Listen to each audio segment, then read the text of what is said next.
Bonjour à tous et bienvenue sur le plateau de Bonjour chez vous. Aujourd'hui, nous allons vous demander si vous pensez faire un jeûne en ce début d'année. Frank, tu vas faire un jeûne en ce début d'année?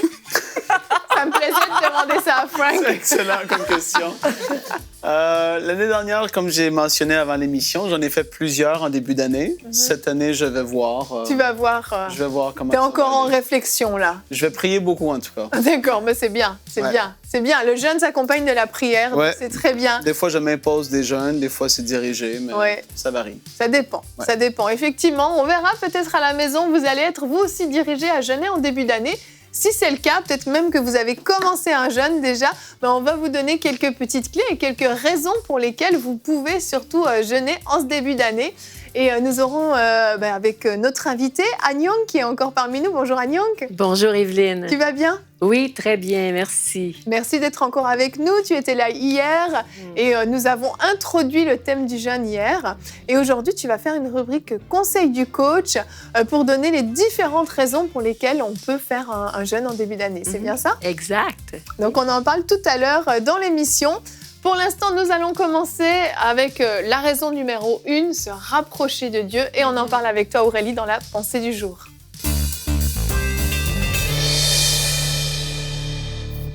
Effectivement, en début d'année, il y a plusieurs résolutions qu'on peut prendre et l'une des meilleures que vous pouvez prendre pour cette année 2020 est de vous rapprocher de Dieu. Et comment cela peut se faire? Mais ça peut se faire par le jeûne et la prière. En guise de rappel, le jeûne ne change pas Dieu, ça nous change nous. Ça permet de faire taire notre chair et de nous soumettre à la volonté de Dieu. Et lorsqu'on choisit en fait de se rapprocher de Dieu dans un temps de jeûne, dans un temps de prière, mais il y a des choses qui se passent dans notre vie et c'est de ça dont on veut parler aujourd'hui.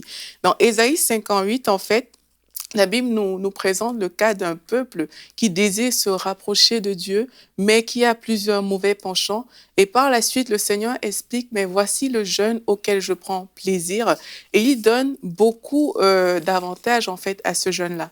Pour rappel, le but ici, c'était de se rapprocher de Dieu parce que là, dans la parole, on dit il désire l'approche de Dieu. Donc, il désire être près de Dieu, il désire être intime avec Dieu.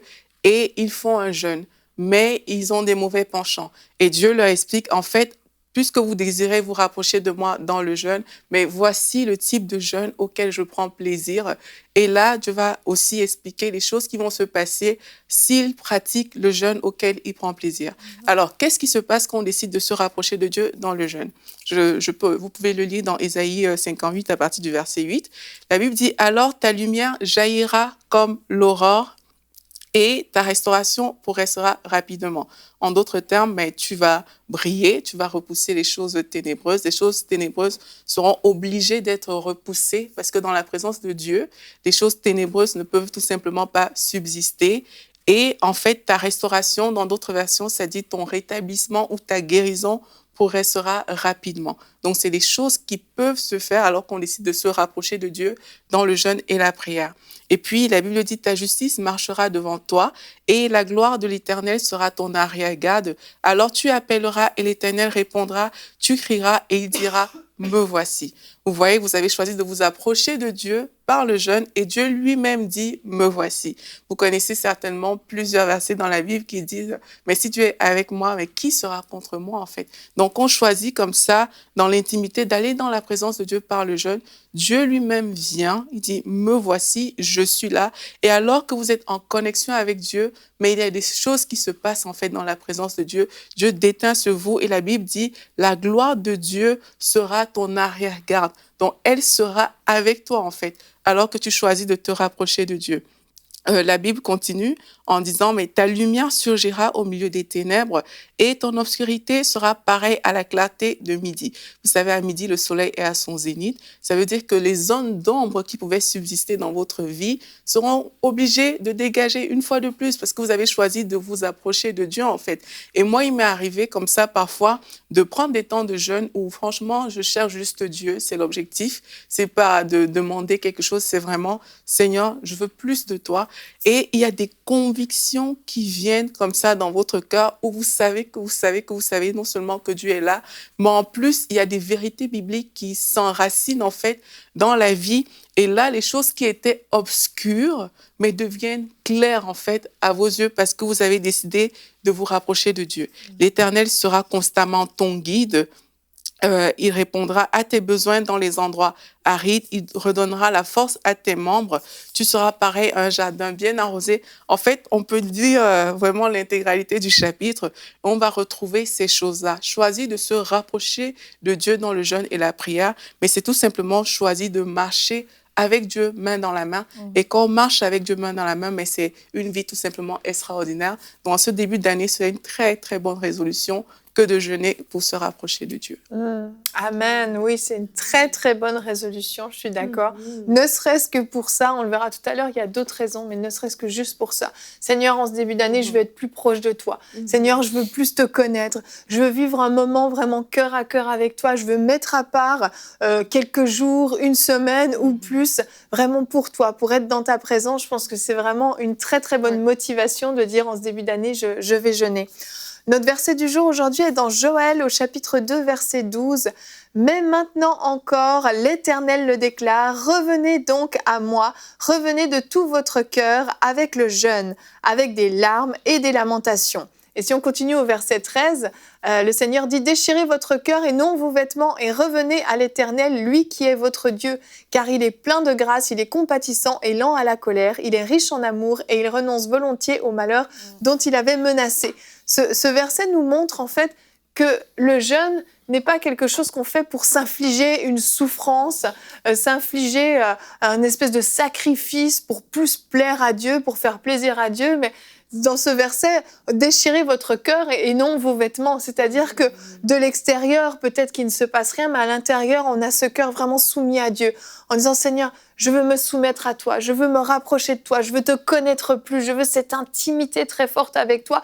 Et tout ça, ça vient du cœur, ça vient pas d'une attitude extérieure où justement on est dans un excès de lamentation ou autre. Et ces moments-là sont aussi des moments, Frank, où on s'ouvre à des choses spirituelles qu'on n'a peut-être même jamais vécues auparavant. Oui, absolument. Et puis, 3 exemples concrets de personnes qui ont vraiment désiré chercher Dieu, qui ont aspiré après vivre plus de sa puissance, qui ont désiré voir Dieu, mais agir tout simplement plus, en fait. Parce qu'à un moment donné, des fois, tu soupires tellement, et c'est pas à cause d'une grève de faim que Dieu va le faire. Mais c'est ça, c'est pas une grève de la faim. Non, oui. Il faut le comprendre. Mais c'est que tu es tellement désespéré que tu dis, Dieu, je n'ai même pas envie de manger, je veux juste être après toi, en fait. Tout ce que je désire, c'est toi, et je veux te connaître plus, en fait. Il y a un des premiers dans Héros de la foi, et Allen, s'est enfermé dans son garde-robe, comme on dit, dans son placard. Oui. Et puis, il a jeûné, et puis qu'est-ce qui est arrivé? Dieu s'est manifesté à lui. C'est pas une recette magique, hein, il ne faut pas le prendre comme ça non plus. Tout à fait. Mais c'est des réalités qu'on voit et que Dieu agit comme ça.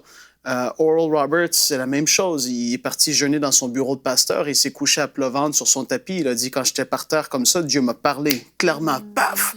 Mais il était dans un moment de jeûne et il aspirait à plus de Dieu. Et le troisième, et non le moindre, c'est Jésus. Dans Luc 4, quand il est revenu, ça dit, Jésus, revêtu de la puissance de l'Esprit, retournant en Galilée, et sa renommée se répandit dans tout le pays d'alentour. Il était parti 40 jours dans le désert, fut tenté par le diable et tout ça. Il y a des moments de consécration particuliers auquel Dieu va nous pousser. C'est pour ça que j'ai dit au début de l'émission, des fois, c'est un jeûne que je vais m'imposer, d'autres fois, c'est vraiment poussé par l'Esprit. Parce qu'il y a une saison qui est devant moi, parce qu'il y a une aspiration qui est là, et je sens que là, j'ai cette soif, ce désir, et puis ça va être, peu importe le nombre de temps, c'est pas forcément ça, c'est que ça soit dirigé par l'Esprit. Des fois, ça va être 2 jours, des fois 1 semaine, des fois que ça pourrait être plus pour d'autres ministères. Mais je fais juste dire que c'est quand c'est dirigé par l'Esprit, il va y avoir quelque chose qui va en ressortir en bout de ligne, c'est sûr et certain. D'autres fois, c'est imposé, des fois, c'est dirigé. Mais quand tu as une telle soif pour vivre plus avec Dieu, c'est sûr que le jeûne, à un moment donné, il n'y a pas de choix, en fait. Je finis rapidement. Je me rappelle d'un ministère en Éthiopie que j'ai entendu parler de ce ministère-là. Et puis, c'est quelqu'un qui avait un tel désir de voir le réveil dans sa nation, de voir des âmes venir au Seigneur et tout ça. Il s'est mis à faire des jeûnes très, très prolongés. Mais à un moment donné, en prêchant, il n'a rien fait de différent du tout. Et il prêchait, et puis il est allé vers quelqu'un en chaise roulante, il a prié, il ne s'est rien passé. il continue à prêcher. Soudainement, paf, la personne se lève pendant la réunion. Et là, ça l'a déboulé. Pa, pa, pa, pa, pa. Il est rendu avec une église de des dizaines de milliers de personnes. Et c'est quelque chose d'extraordinaire. Mais il y a eu une soif, un désir. Et puis, il s'est confié à Dieu, en fait, au travers du jeûne. Amen. Et aussi, quand on jeûne comme ça, mais il y a...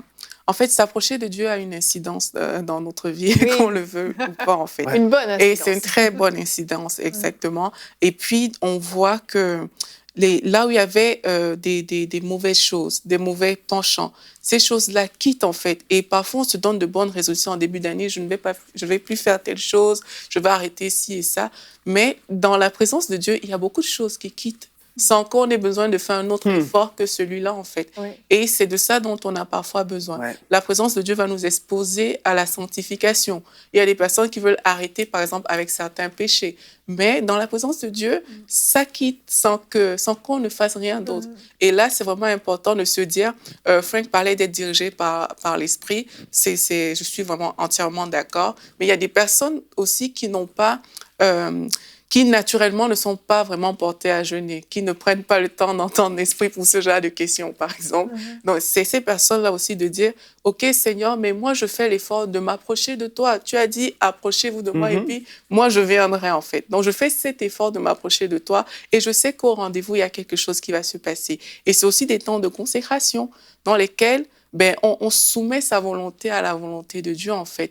Et c'est pas juste par rapport forcément à la chair, mais il y a des directions importantes pour cette année 2020 qu'on doit prendre. Il y a des choses qui doivent se passer cette année, on a besoin de les soumettre à Dieu, mais qu'on se rapproche de Dieu, mais on peut lui dire, Seigneur, voici mon agenda, qu'est-ce qu'on en fait, en fait? Oui. C'est vrai, Aurélie dit que...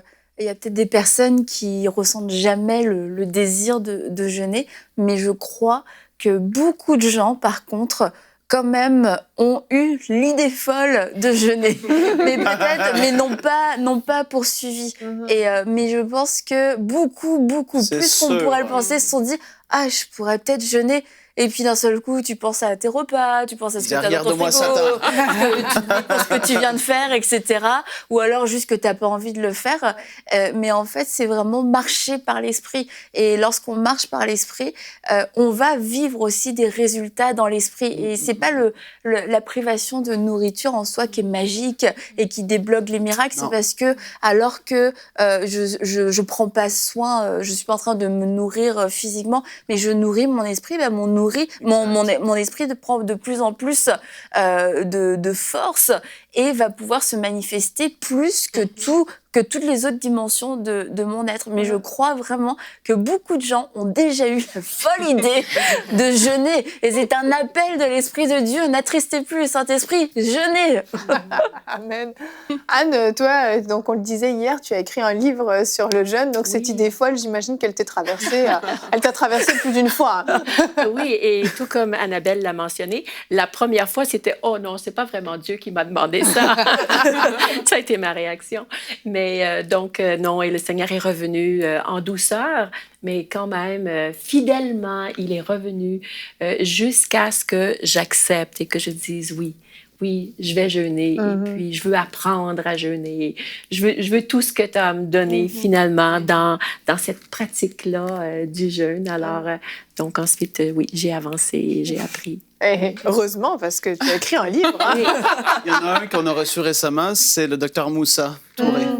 Lui, quand il parlait du jeûne, il me parlait, il disait, mais je voulais juste... ça faisait longtemps que je n'avais pas vu Jésus. Mais j'ai dit, moi, je ne l'ai jamais vu. Mais lui, ça faisait longtemps qu'il ne l'avait pas vu. Et là, il a dit, mais Seigneur, je ne peux plus manger.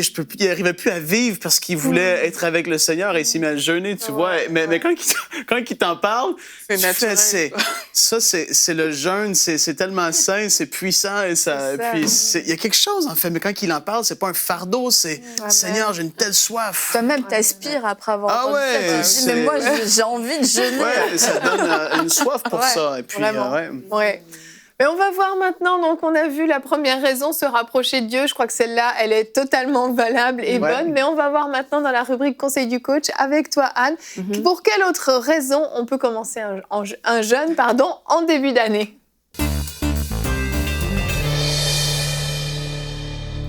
Donc Anne, on l'a dit, on va continuer cette émission et on va voir les différentes raisons pour lesquelles nos amis à la maison pourraient décider de commencer un jeûne. Et le premier, donc tu vas prendre différents personnages bibliques que tu vas un petit peu ressortir la raison pour laquelle ils ont fait un jeûne. Et le premier, bien sûr, c'est Jésus. C'est Jésus, c'est sûr, c'est lui notre modèle ultime. Alors, pourquoi en début? Pourquoi avant de commencer quelque chose? Donc, c'est un peu la pensée qui me vient quand on pense au jeûne du début d'année. Ce que je pense, c'est avant de commencer, en début de quelque chose, en préparation. Donc, il y a plusieurs héros des temps bibliques qui ont jeûné en début d'une étape, soit avant de prendre une décision, avant d'entreprendre un projet, avant une conversation difficile. Ça, c'en est un qu'il faut vraiment y penser. Avant une conversation difficile, avant une nouvelle étape de vie. Donc, il a jeûné après son baptême, notre Jésus, et avant de débuter son ministère et de choisir ses disciples. Alors, voilà le thème pour ce jeûne-là, en particulier avant de choisir une équipe. Donc, avant d'embaucher un employé, avant de demander à quelqu'un de se joindre à une équipe pour une mission, avant une nouvelle fréquentation. Intéressant. En début, avant de choisir des personnes avec qui on va faire un bout de chemin. Oui. Alors, il a jeûné 40 jours. Alors, on voit dans le passage Matthieu 4, les versets 1 et 2, « Alors Jésus fut emmené par l'Esprit dans le désert pour être tenté par le diable. Après avoir jeûné 40 jours et 40 nuits, il eut faim. » Donc, juste un mot à propos des 40 jours. Alors, n'allez pas commencer un 40 jours à moins d'avoir parlé à votre médecin ou à moins d'être accompagné par des personnes qui ont vraiment de l'expérience dans le jeûne. Parce que la pratique du jeûne, elle peut être bénéfique, mais elle pourrait être nocive si on n'est pas préparé. Donc c'est pas parce qu'on est fiancé qu'il faut faire un jeûne de 40 jours comme Jésus. Non, Yveline, non, pas du tout. Je le dis parce que, au cas où, j'anticipe. Au cas où. Alors donc, avant d'avoir choisi les 12 apôtres, par exemple, il a jeûné, mais aussi pendant ce jeûne, lui, il a réfuté l'ennemi. L'ennemi qui voulait s'en prendre à son identité. L'ennemi qui est venu lui dire « si ». Par exemple, si tu te jettes en bas ici, si tu es le Fils de Dieu. Et voilà, pour essayer de semer des doutes dans l'identité. Et il n'y a rien de nouveau sous le soleil. L'ennemi fait encore la même chose. Donc, dans un jeûne, en début d'année, on pourrait réfuter notre ennemi, on pourrait se débarrasser de certains mensonges et vraiment avancer avec la vérité, victorieux dans la vérité. Donc, c'est intéressant de faire ça en début. Alors, mon deuxième exemple, alors j'y vais avec le roi Josaphat. Ici, c'est un jeûne collectif, différent. Il a jeûné à la nouvelle d'une attaque imminente de la part de ses ennemis. Malgré son expérience militaire, il avoue sa faiblesse et demande à Dieu des instructions pour le combat. Pour suivre son exemple, nous pourrions jeûner avant de livrer un combat spirituel, besoin de libération face à un péché qui a une emprise dans notre vie, même une dépendance, ou pour adresser une situation chargée d'opposition, donc avant de livrer un combat. On a des combats spirituels et le jeûne peut nous aider à nous préparer. On a le passage dans 2 Chroniques 20, les versets 1 et ensuite 3 et 4. Les Moabites et les Ammonites et d'autres se mirent en route pour faire la guerre à Josaphat. Josaphat, prit peur et décida de consulter l'Éternel. Il proclama un jeûne pour tout Juda, et les Judéens se rassemblèrent pour implorer le secours de l'Éternel. Ils vinrent de toutes les villes de Juda. Intéressant ici qu'il a pris peur. Donc souvent, un jeûne, on va faire un jeûne quand il y a une espèce de crainte, quelque chose qui nous trouble, quelque chose qui nous effraie. Et là, on va se tourner vers Dieu. Et ici, c'est le leader spirituel. Alors lui, il peut se permettre vraiment de faire appel à tous ceux qui le suivent. Donc, un pasteur, par exemple, pourrait faire ça? Un pasteur, quelqu'un qui dirige un ministère, pourrait donc annoncer, convoquer un jeûne collectif. Alors, c'est intéressant parce que Dieu est intervenu dans cette situation-là. Dieu lui a dit, regarde, je m'occupe de la situation. Et la victoire, ils ont eu une victoire finalement extraordinaire. Amen. Et intéressant, c'est que ce sont les chantres et les musiciens qui ont marché devant l'armée. Et donc, ça peut être un jeûne où le Seigneur vraiment va développer le cœur d'adorateur. Il va appeler le chrétien à dire, regarde, pendant que tu es effrayé, pendant que tu as des décisions, pendant que tu as de l'opposition, loue-moi, Amen. adore-moi, chante mes louanges. Alors, c'est un jeûne qui nous fait penser à ça aussi. Alors, j'y vais avec le troisième Oui. exemple. Ça va? Alors, donc, ici, notre troisième exemple serait l'apôtre Paul. Alors, pour l'apôtre Paul, j'ai vraiment apprécié ce que Aurélie nous a partagé par rapport au fait que une lumière va poindre pendant qu'on jeûne. Elle nous a lu ça tantôt Oui. dans Ésaïe 58. Donc, l'apôtre Paul, dès sa conversion, il ne mange pas durant 3 jours et attend la réponse à sa prière. Et il dit à Dieu, Seigneur, que veux-tu que je fasse? Quelle belle prière. Quelle belle prière! Je l'enseigne même aux enfants à l'école du dimanche. Voilà, en tout temps, Seigneur, que veux-tu que je fasse? Amen. Pour suivre son exemple, nous pourrions prier et jeûner avant de prendre une décision importante qui changera le cours de notre vie. Pour Paul, c'est un volte-face à ce moment-là dans sa vie. Alors, Paul a demandé à Dieu quoi faire et il a jeûné pour apprendre la prochaine étape. Donc, acte 9, 6. Tremblant et saisi d'effroi, on a la peur encore qui est là, il dit, Seigneur, que veux-tu que je fasse? Et le Seigneur lui dit, lève-toi, entre dans la ville et on te dira ce que tu dois faire. Il resta 3 jours sans voir et il ne mangea ni ne but. Alors, ce que j'aime à propos de ce jeûne, c'est que Paul reçoit une directive et il commence tout de suite à se mettre en branle. Il travaille, En action. il a en action tout de suite. Il n'a pas tout le portrait, en fait, il connaît très peu. Seulement que la prochaine étape. Et pourtant, il avance, il se lève, il oublie. Il est conduit parce qu'il n'y voit plus rien. Alors, donc, pour revenir à ce que Aurélie avait mentionné, donc, dans son cas, il a littéralement vu la lumière pendant son jeûne. Amen. Parce que lorsqu'Ananias est venu prier pour lui, alors on dit que des écailles sont tombées de ses yeux et que là, il a vu clair. Alors, il a passé un temps où il n'y voyait rien et tout à coup, il voyait clair. Alors, je trouve que c'est vraiment intéressant que lorsqu'on a une décision à prendre C'est tellement et important. que les choses sont floues, on a besoin d'être dirigé. 3 jours de jeûne, un jeûne à notre choix, pourrait vraiment amener à un moment eureka, où est-ce que tout à coup, voilà ce que je dois faire. Alors, au moins pour la prochaine étape. Alors donc, c'est encore en début d'une prochaine étape. Exactement. J'arrive à l'exemple de Néhémie, qui ici est encore un jeûne solitaire. Alors lui, il a jeûné avant d'aller rebâtir les murs de la ville de Jérusalem. Il jeûne avant même de parler au roi pour obtenir les matériaux nécessaires.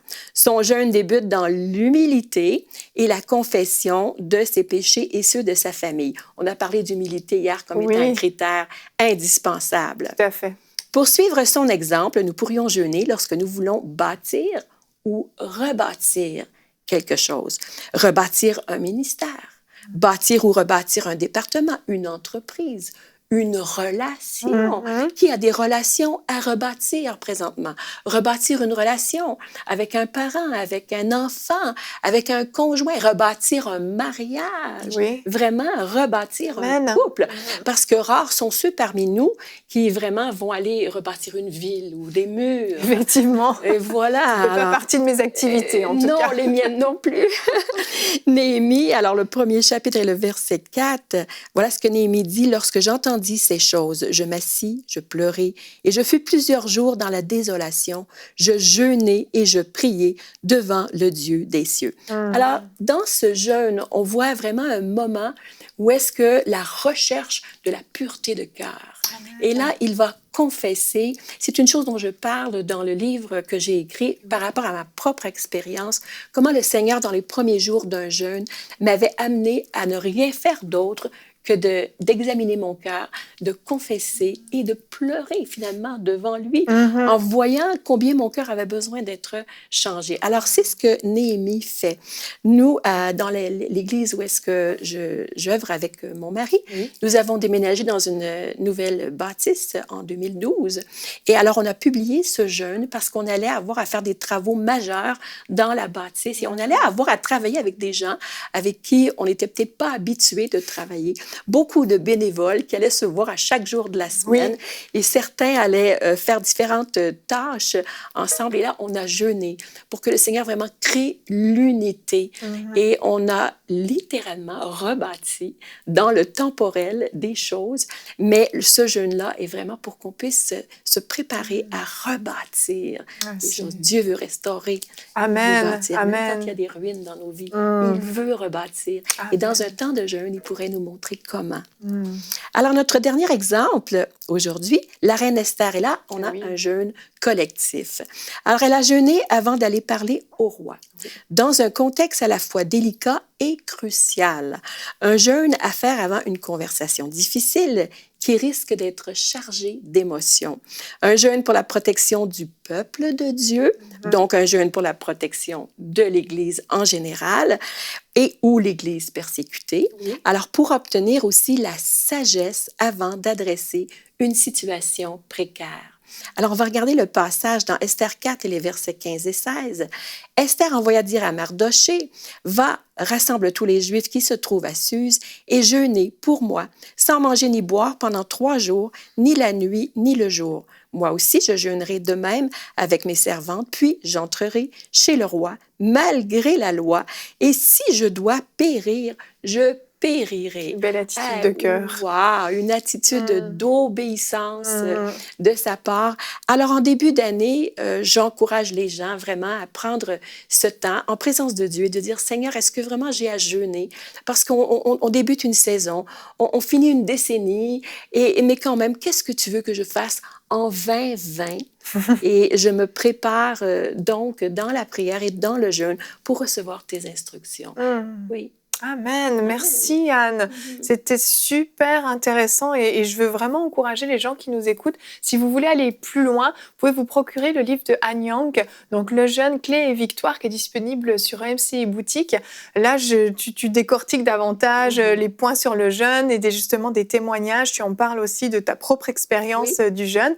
Et je veux vraiment vous encourager à aller plus loin, puis à demander vraiment au Seigneur ou à être à l'écoute si vous vous sentez interpellé par rapport à ce thème-là. Il y a plein de raisons pour lesquelles on peut jeûner et on voit que ça porte du fruit. Dans tous les exemples que tu as cités, on a vu vraiment un fruit qui est sorti de ce temps de jeûne, de ce temps de mise à part et de recherche de la face de Dieu. Merci beaucoup de nous interpeller sur ce thème, Anne, en début d'année. Ça fait du bien. Merci infiniment d'être venue nous voir sur le plateau de Bonjour chez vous. Ça me fait plaisir et bon jeûne. C'est un bon point. Enfin, bon appétit, bon jeûne. J'espère que vous ne suiviez pas cette émission en mangeant, parce que bon, ça vous a peut-être coupé l'appétit. C'est peut-être le bon moment de commencer un jeûne. Donc, merci à vous tous de nous avoir suivis. Demain, nous allons nous retrouver pour un thème qui sera « Quels sont les bénéfices d'une vie disciplinée ?» Donc, vous avez vu, on continue sur cette lancée. On a parlé du jeûne, on va parler d'une vie disciplinée. C'est très important. Et nous aurons une rubrique « Famille » avec Nadine. Comment encourager mes enfants à aimer la lecture? Ça aussi, c'est formidable pour les parents. Plein de bons conseils pratiques. Donc on se retrouve demain. Merci de nous avoir suivis et bonjour chez vous.